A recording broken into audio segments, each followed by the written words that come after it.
జయలలిత పథకాలు మాత్రం నమో నమ. గతంలో చంద్రబాబు ముఖ్యమంత్రిగా ఉన్నప్పుడు జగన్ గారు ఏం చెప్పారు, మీరు రండి ప్రత్యేక హోదా కోసం మనం అందరూ కలిసి పోరాడదాం, కేంద్రం మీద ఒత్తిడి తెచ్చి చేద్దామంటే, ఆ రోజు కేంద్రంతో మోడీతోనో అమిత్ షా ఎదురు పెట్టుకొని వాళ్ళతో ఎదురు పెట్టుకొని చంద్రబాబు గారు ఎంత నష్టపోయారు, రాజకీయంగా నష్టపోయారు. పోలవరంకి వచ్చే నిధులు నిలబడిపోయినవి, కేంద్రము నిధులు కూడా నిలబెట్టి పనులు అక్రమం జరుగుతాయి ఇట్లా రిపోర్ట్లు ఇచ్చేయడము, అమరావతి రాజధాని ముందుకు తీసుకోకుండా ప్రపంచ బ్యాంకుకి లేఖలు రాయడం, ఇవన్నీ ఎవరు హయాంలో జరిగింది, ఎవరు అభివృద్ధి నట్టుకున్నారు. చంద్రబాబు మీద కక్ష ఉంటే రాష్ట్ర ప్రజల మీద పడింది భారం. అది మీరు తెలుసుకోవాలి. ఈరోజు పోలవరము కాఫర్ డ్యామ్ కింద కట్టేటి ఓపెన్ అయిపోతుండే, ఆ కాఫర్ డ్యామ్ని ఇంకా కొద్ది నిలబెట్టిన దానికి అది కొద్ది పనులు చేయలేకుండా ఈ నవయుగ వాళ్ళకి ఇచ్చింది క్యాన్సిల్ చేసి రివర్స్ టెండర్ 800 కోట్ల ప్రజాధనాన్ని దుర్వినియోగం చేసి మళ్ళీ మనం పొద్దు ఈ కాపాడే మొదటి నుంచి ఓపెనింగ్ చేసేటప్పుడు ఎన్ని సమస్యలు వస్తున్నాయో చూడు. ఇప్పుడు మళ్ళీ కాంక్రీట్ దాంట్లో మళ్ళీ కొద్దిగా ఇబ్బందులు వస్తున్నాయి. ఇవన్నీ ఎట్లుందంటే పూర్తయ్యేదానికి ఎన్ని ఆటంకాలు. దాంట్లో జగన్ గారు కూడా ముద్ర పడిపోయినారు.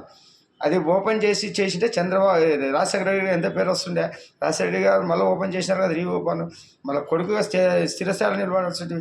అమరావతిని భూమి ఇచ్చి అన్నిచ్చి 35,000 ఎకరాల పైన అంటారే, ఆ రైతులకు న్యాయం చేస్తానని చెప్పి నేను ఇక్కడే వేసుకుంటున్నాను అనే ప్యాలెస్లో ఉండి మళ్ళీ ఆ పని చేసింటే అయిపోయింది కదా. ఎందుకు మీరు ఇది చేసినారు? ప్రజావేదికను కుప్పకూల్చారు. ఎవరు? మా ధనాన్ని కుప్పకూల్చారు, ప్రజాధనాన్ని, శివుడి సంపదని.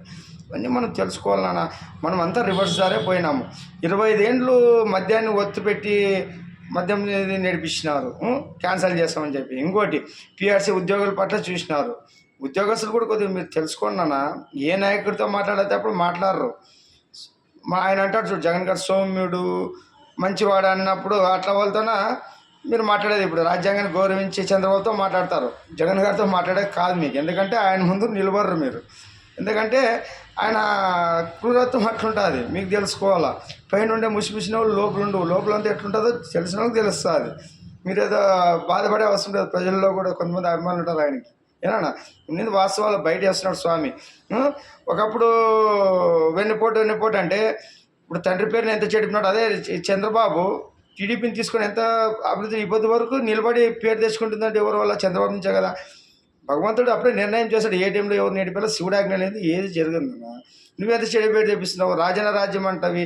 మళ్ళీ ఈరోజు నువ్వు చేసిన పనికి ఎంత చాలామంది ఇటువంటి ముఖ్యమంత్రిని ఎక్కడ చూడలేదని మీరు చరిత్రహీనులు అయిపోయినారు. లాస్ట్ చెల్లెలు కూడా ఎంత విమర్శలు చేశారు. ఎవరైనా చెల్లెలు వచ్చి చెప్తారో అట్లా, ఆ విధంగా నీకు జరిగింది. ఇప్పుడు చంద్రబాబు గురించి ఎవరైనా కుటుంబ సభ్యులు వచ్చి చెప్పినారా? ఎవరు చెప్పలే. ఆయన ఏదైనా ఎవరు చేసినా ఇప్పుడు వరకు కూడా అది ఏం చేసినా మీ నిందలే తప్పితే ఎవరు దాన్ని పట్టించుకోవడంలే. ఇంకా డెవలప్ చేసుకుంటూ పోయినాడు. ఇప్పుడు కేంద్రంతో కూడా గేమ్ చేంజర్ అయినాడు. మళ్ళీ శివుడాజ్ఞ లేకుండా అవుతుంది. గేమ్ చేంజర్ అయిపోతుంది. లేకపోతే కేంద్రం ముఖ్య పనిచేస్తారు. కేంద్రం ఏమంత అమాయకత్వం లేదు. కేంద్రం ఇప్పుడు గేమ్ చేంజర్ అయినాడు కూడా చంద్రబాబు సపోర్ట్ చేస్తుంది రాష్ట్రానికి. జయలలిత.